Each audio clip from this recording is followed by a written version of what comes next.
Is it true that more expensive or more cheap products have different effects?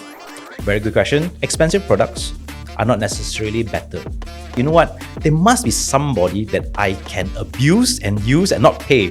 And then I was looking in the mirror and I was like, I think I can abuse you. So I said, I told myself, you know what? The best brand would be me. We could hit good revenue numbers in a very short period of time. So a lot of my business will go from 0 to 1 million ringgit in revenue within the first 12 months. And all through leveraging on personal brand. Any other common mistakes people make? I think there are a lot of common mistakes. A very common mistake these days, especially with the rise of social media, is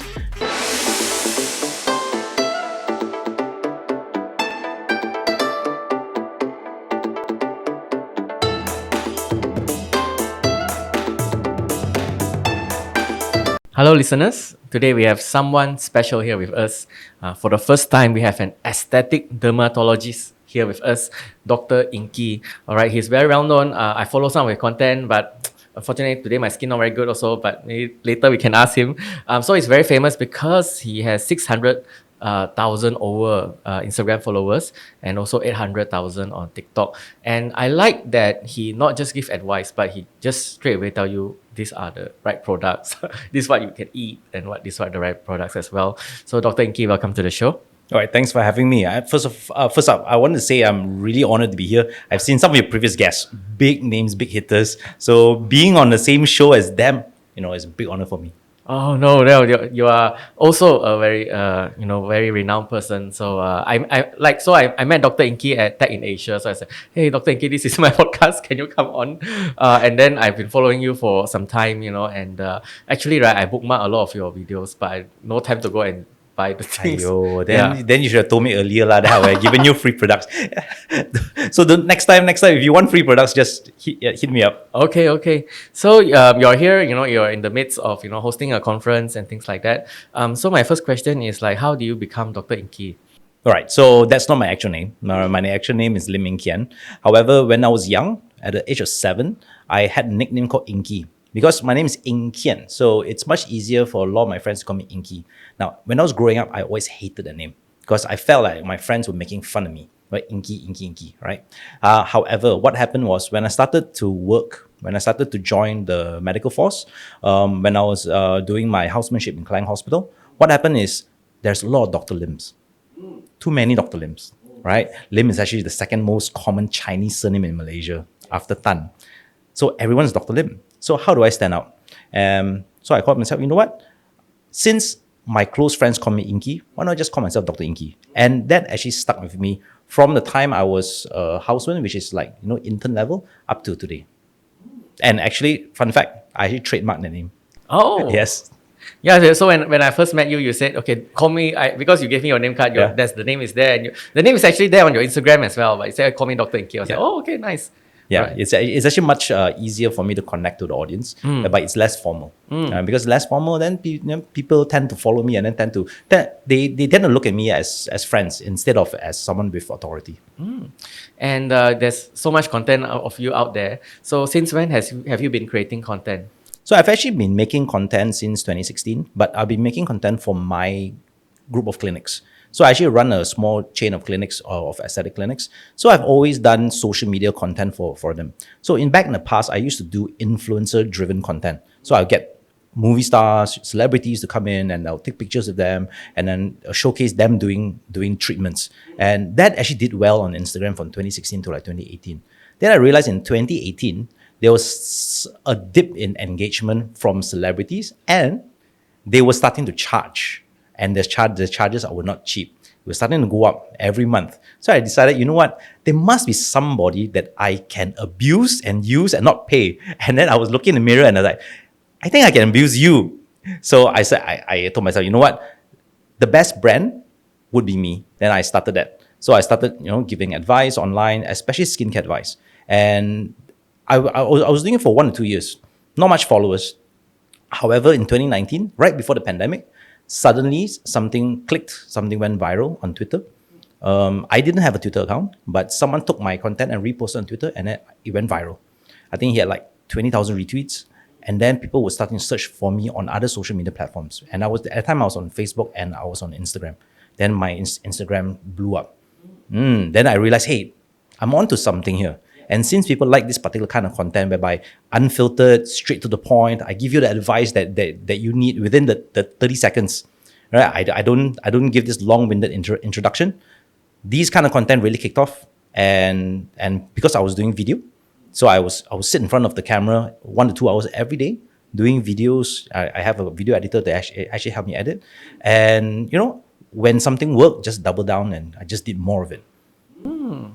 And what was the first viral post that you had? The first viral post that I had was a post on acne, on why you should never pop your acne. So I did a content primarily in Malay. So in 2018, I decided that I do not want to do content Oh, in you should English. not pop your acne? Yeah, you should never pop your acne. So I did the content in Malay, because again, in Malaysia, the wider audience is actually Malay speaking communities. And the Malay speaking communities were at the time getting more affluent, they're getting more educated, and a lot of them were on Instagram. Hence, that's why I did my content in Malay. And that actually went viral. Then I realized, hey, this is what people want. People do not want the very advanced kind of advice. They want the very basic kind of advice. Things that you and me might take for granted, but that's the kind of content and advice actually people want. And I just did more of that. All right, I did more of that. I did less of the hi-fi medical jargons. I did more of the, hey, these are the skincare that you can buy from your nearest drugstore. And those kind of content really went viral. I always watch your videos. You mention like the ingredients, like Yeah. I don't know what salicylic Yes. acid, right, and things like that. And you can go and look for cheaper versions ourselves sometimes. Yeah, so I think timing was great as well. Because I think in 2018, 2019, there was a movement by the skincare community to move away from brands, but to move into what is actually in the skincare. So the curiosity started to appear. So they were asking, what are the ingredients that I need for my skin? Last time, it was never such question. It was, tell me the brand and the product, I'll buy it. However, now, the content is, tell me what should I look for in the product. Hence, what happened is, then I started to educate more on the ingredients. And when I started educating on the ingredients, that's when a lot of my audience started to like it, and then started to click more on it, save it, and share with their friends. What is your experience with the personal brand? You started with celebrities, and I can imagine it's quite powerful when you talk to the camera, you're a doctor, and people trust you. So what is your experience with that? But I prior to this, I thought personal branding was something they should not do. That you should always do corporate branding, right? Branding the company, branding the corporate with a nice logo. Then I realized in 2018, 2019, when all this started to take off, that personal brand was even more powerful than corporate branding. That people do not buy from people. People do not buy from brands. People buy from people. So that's why now, if you look at the top 10 S&P 500 companies in the world, all right, companies like Apple, Tesla, Amazon, and all, there's always a face behind it. But if I ask you now, who's the face behind IBM, who's the face behind ExxonMobil, you will have no idea. But now, the face of the founders or CEOs are very important. Hence, is why I found that personal branding was really powerful for a few reasons. Number one, if you're a small business, personal brand can move you quicker to where you want to be at a much quicker pace. If you are a big company, personal brand leads or gives you that human touch. So I am testament to it, because I started a couple of business after that. After my personal brand started to grow, I started a couple of my own business, and just by leveraging personal branding, we could hit good revenue numbers in a very short period of time.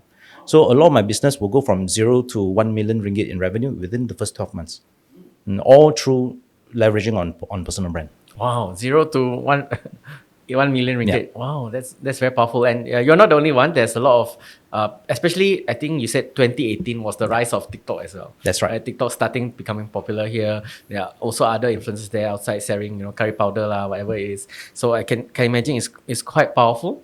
It is very powerful. So in 2018, when it first started, right, what you see on TikTok, right, was people lip syncing and dancing. I was like, I downloaded TikTok. I was like, I want to use TikTok. I think that it had a lot of potential, but I don't dance, I don't lip sync. So I actually kept it in my phone for almost a year without posting anything. So one day, I just took one of my Instagram stories, which I typically post. I usually have a Ask Me Anything on my Instagram stories last time. So what I did was I just downloaded a few of the Instagram stories and just reposted on TikTok. And then it really took off. Then TikTok really, really started to go viral. So that was like towards the end of 2019. Then I realized, hey, TikTok's algorithm is changing. It's changing, is moving away from lip syncing and dancing, and is moving towards education. And lo and behold, in 2020, when all of us were stuck indoors, wow, those videos really went viral. Hey everyone, producer Elton here. We share stories from business leaders in Asia, and if this video brought you any value, hit the subscribe button down below, like and share with your friends. Thank you. And starting from there, right? Today you have so many hundreds, thousands of followers, and just now you told one of our team, Joey, you said, "Oh, I can teach you. You can become, the next big TikToker, right?" So, like, what is your advice for someone like do someone just get on TikTok and start creating content? What is your advice for that? That's actually a very good question. So how do you actually do it? Now, I would say what you need to know is you need to find your niche. Now, when people say find your niche, right, it doesn't mean, oh, I am very good in, let's say, she wants your staff will say, oh, I'm a lawyer. So I wouldn't say go and do legal videos. Just straight up do legal videos. Actually, what you should do is you should really pick what you're really good at. Example, there is something called a Dilbert effect. So do you know this comic strip Dilbert? All right, it's about this dog and a cat, and then I love the comic. Yeah, so Dilbert, the artist behind Dilbert, he's not a great artist. He doesn't draw very well. He's not like a manga level. The dog lah. Yeah, he draws very simple things lah. So, but he draws better than you and I. So maybe he's in the top 30% of artists. All right, 30%, not top 30%. All right. However, he has worked in corporate life. Back then, a lot of comic strips were about family, about like Garfield. So, however, he was one of the rare ones that drew about corporate. So again, he was not the only one that drew about corporate, but he was one of the few that drew about corporate. So that maybe moved him from top 30% to top 10%. And the fact that he had a little bit of humor. His humor was not like in your face kind of humor, not like Garfield kind of humor, but it's very subtle kind of humor. And because of his humor, that put him in the top 1%.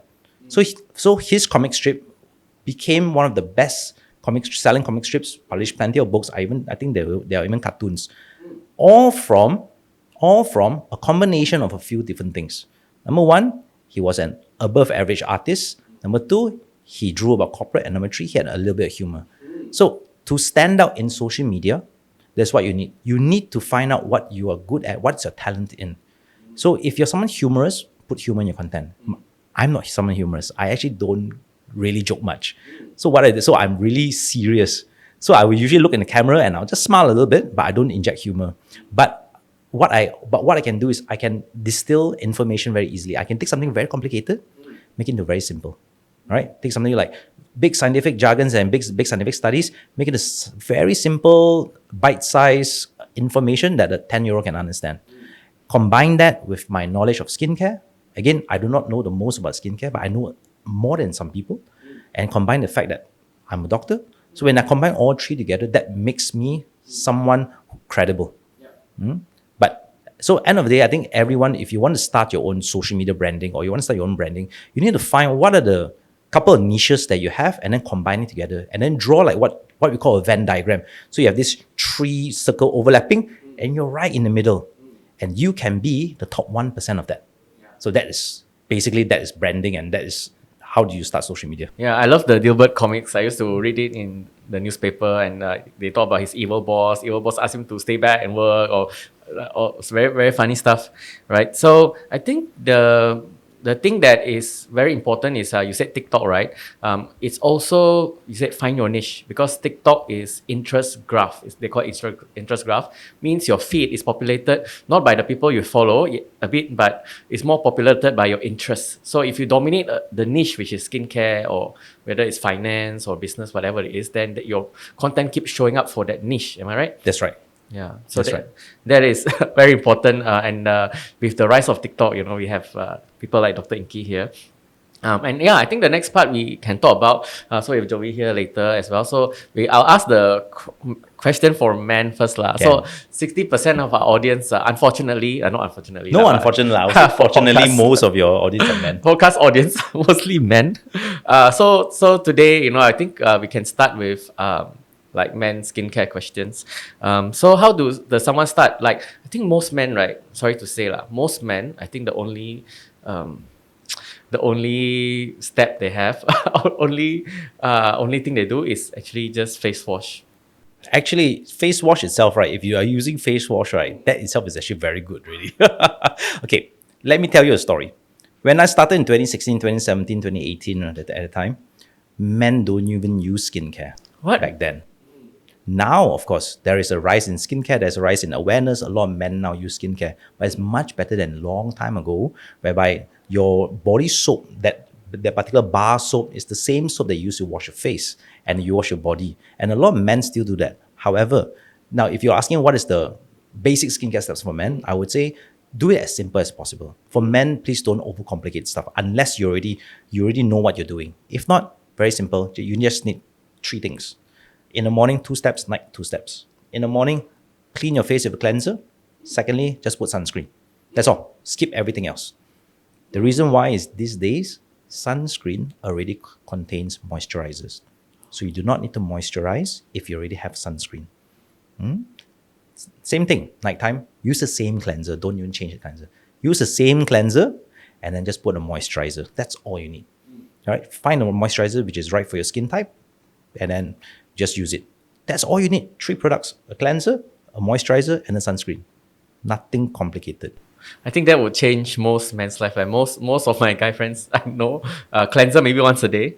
Okay, let me share with you, because men are not as open to using skincare. I just got back from Korea about 2 months ago. So there's a very famous store there called Olive Young. It is equivalent to the Watsons of Malaysia. So in Olive Young, there is a section for men whereby it's an all-in-one cleanser. You can use it as a shampoo, body wash, and a face wash.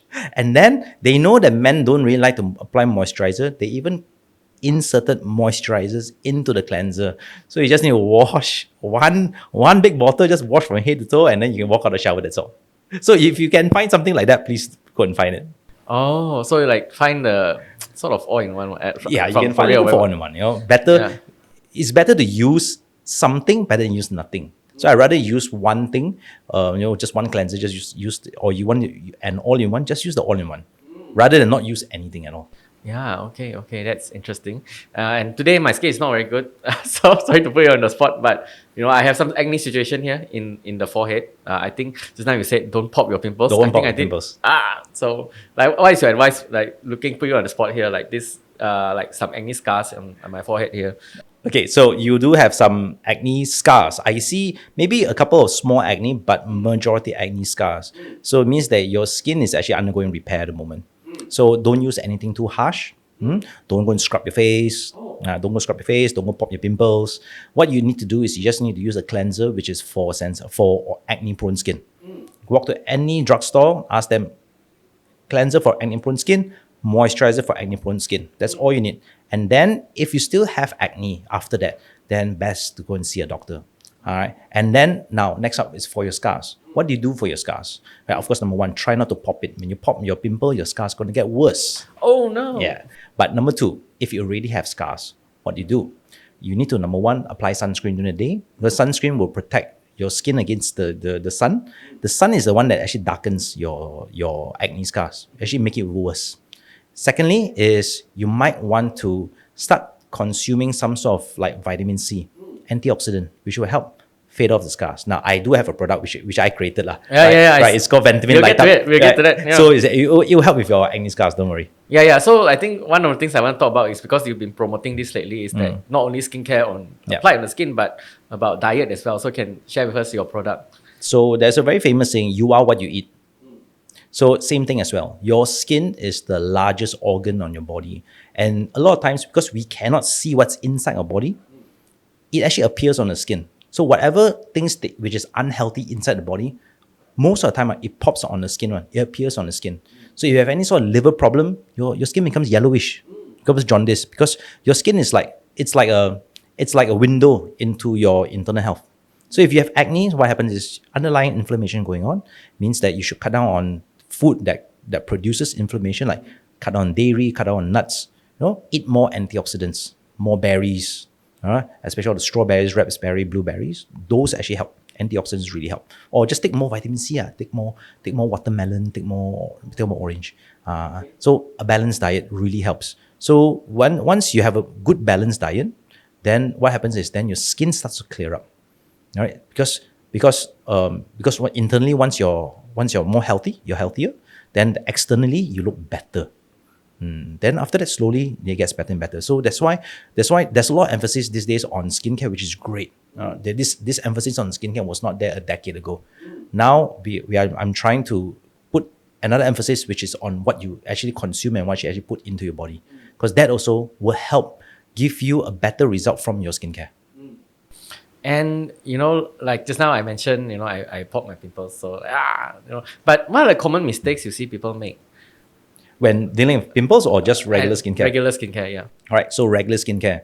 Number one, this goes out to even though 60% of your listeners are male, 40% are females. Number one, never sleep with your makeup on if you're having makeup. Because makeup clogs your pores. So that's for the 40%. For the other 60% is do use simple skincare. Very, very, very straightforward, basic skincare. Just step 1, cleanse. Step 2, moisturize. Step 3, sunscreen. That is all. Of course, as you mentioned earlier, don't pop your pimples. If you want to pop your pimples, there are proper ways to do it. The proper way is never use your fingers. So let me just teach you guys quick 1-minute tip on how to pop your pimples properly. Number 1, clean your skin. Buy an alcohol swab from the pharmacy. Just dab it on top of your acne.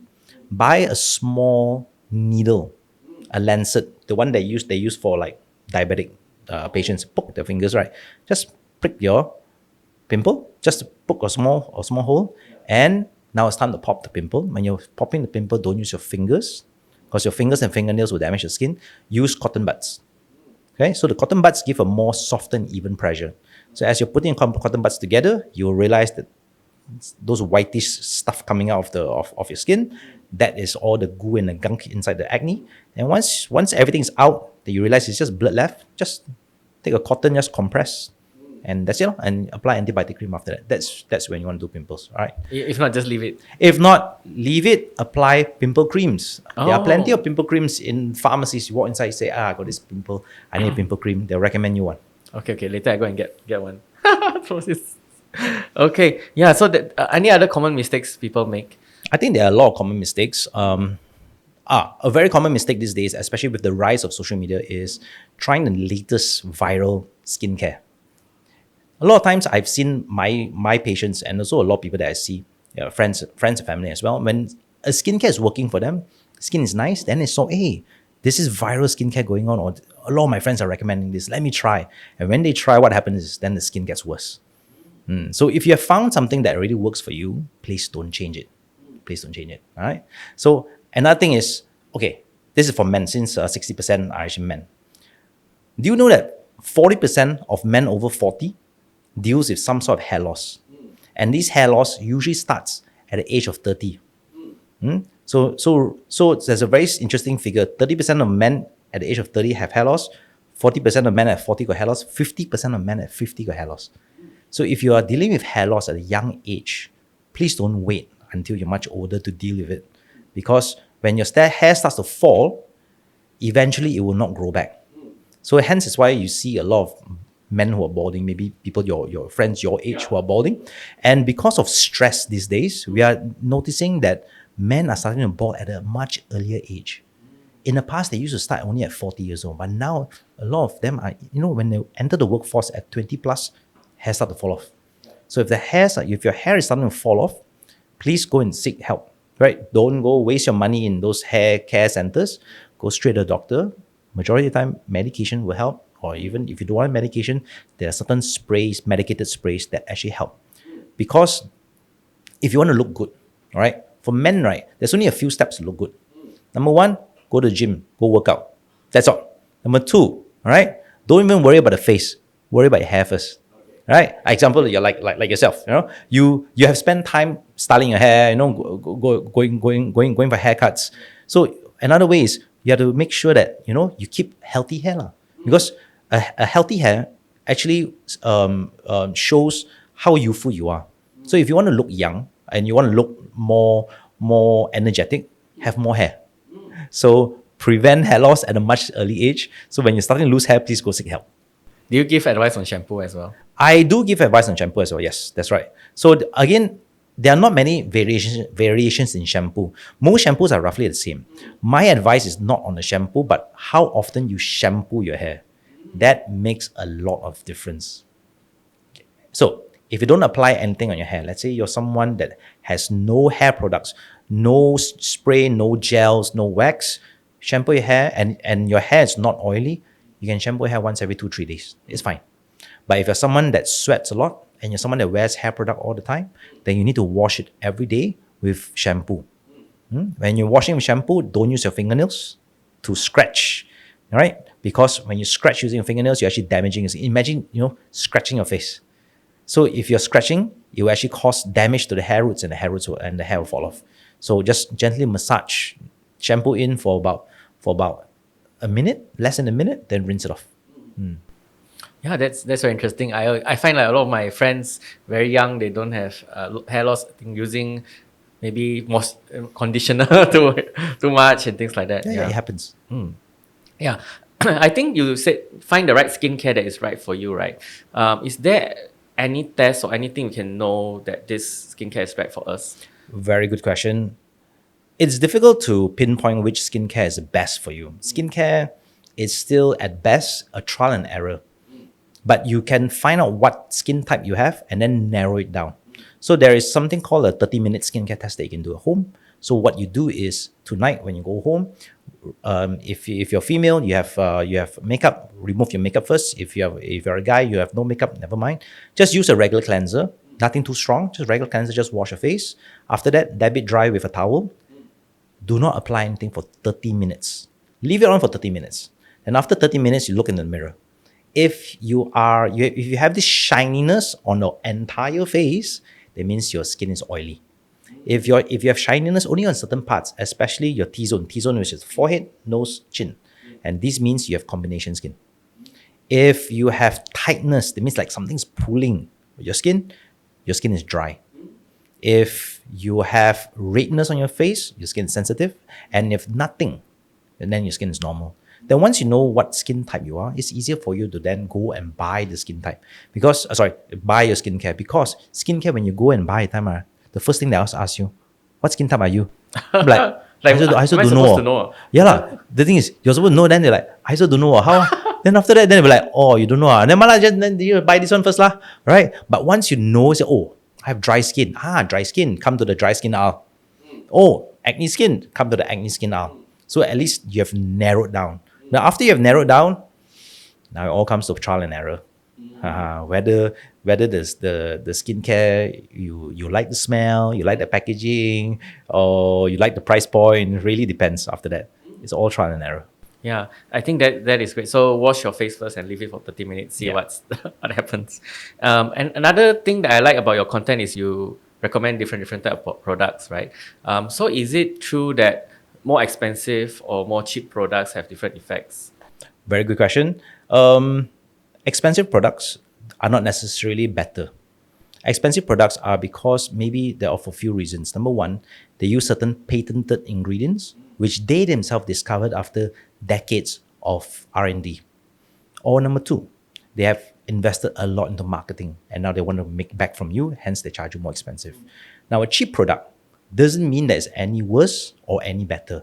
Cheap means the number one, maybe they don't really use patented ingredients, they use more than regular ingredients. Number two, it also means that packaging is not great. It might not be as sturdy, but might be value for money.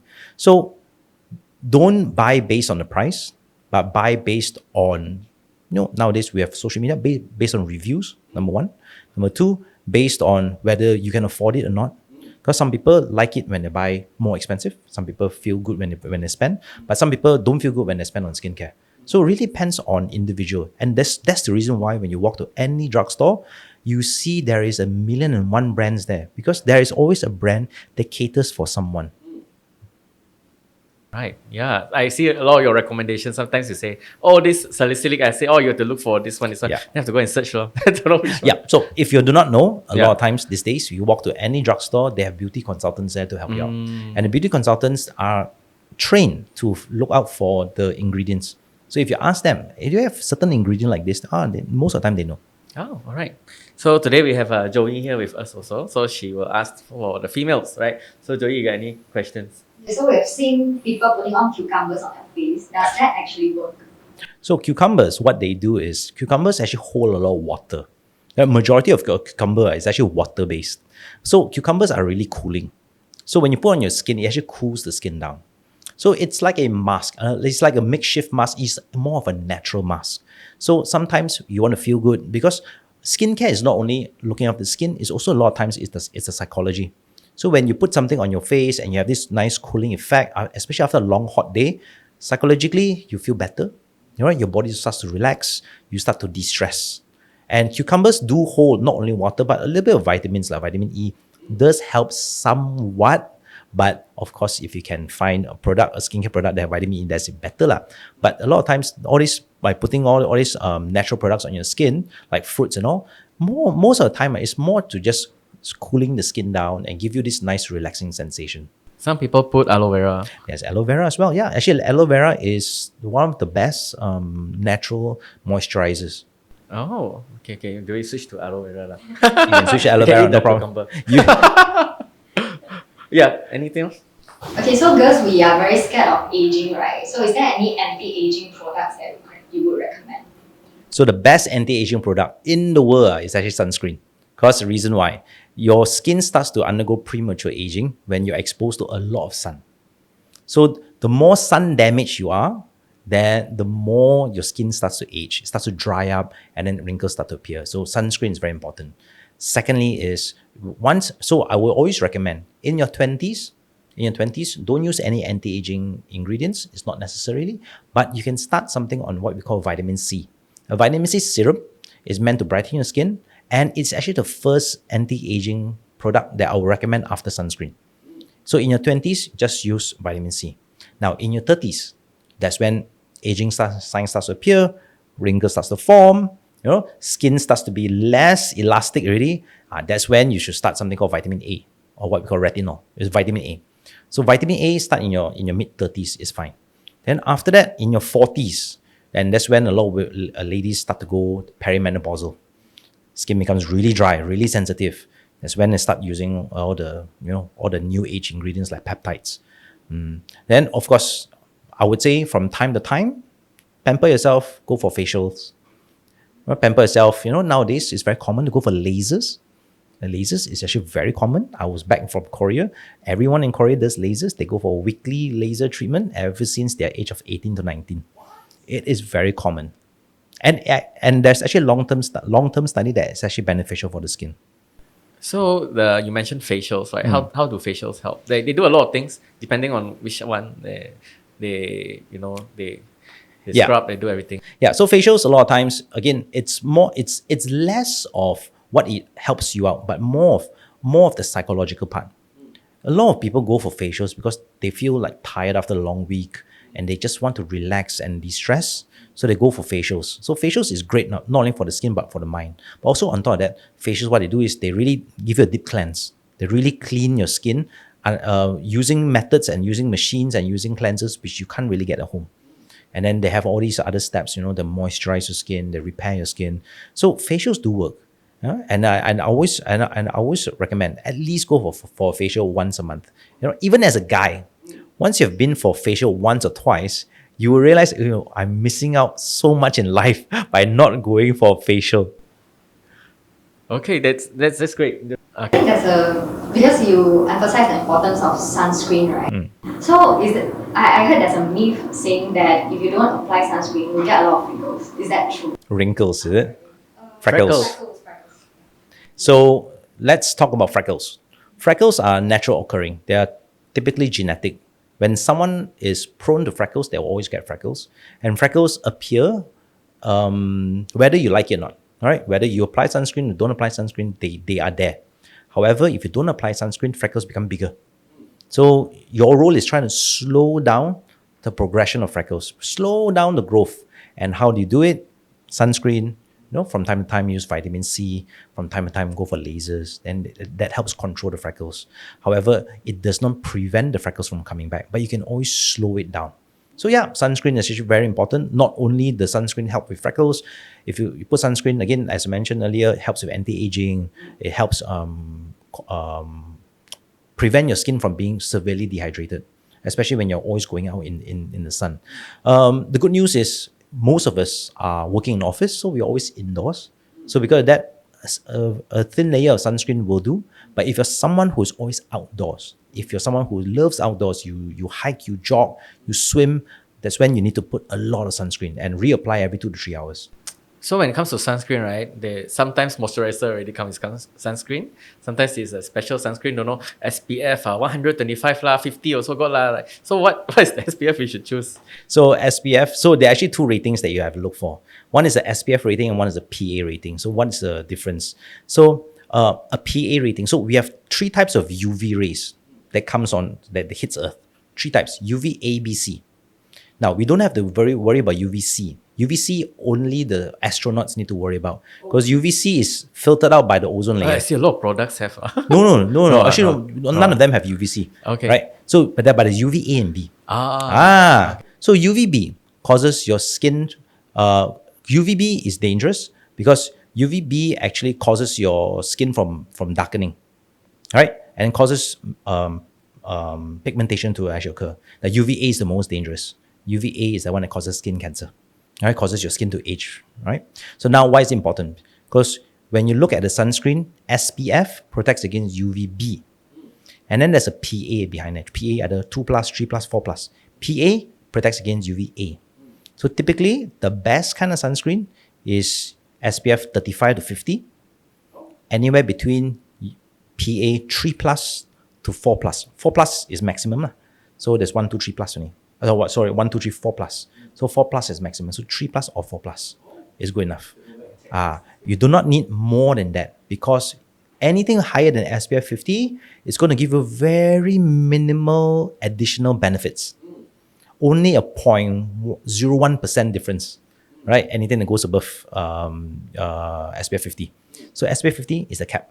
Malaysia, I always advise SPF 50, PA 3+ or 4+ enough. Okay, so like today you're creating a lot of good content and now you have your own product as well. So what's next for Dr. Inky? So currently we are focusing on our new venture, which is the oral skincare. So oral skincare is skincare that you consume. Because as we mentioned earlier in the podcast, you are what you eat. So if you want healthier skin, there are certain nutrients that we can add to your daily nutrient intake to help give you a nice clearer skin.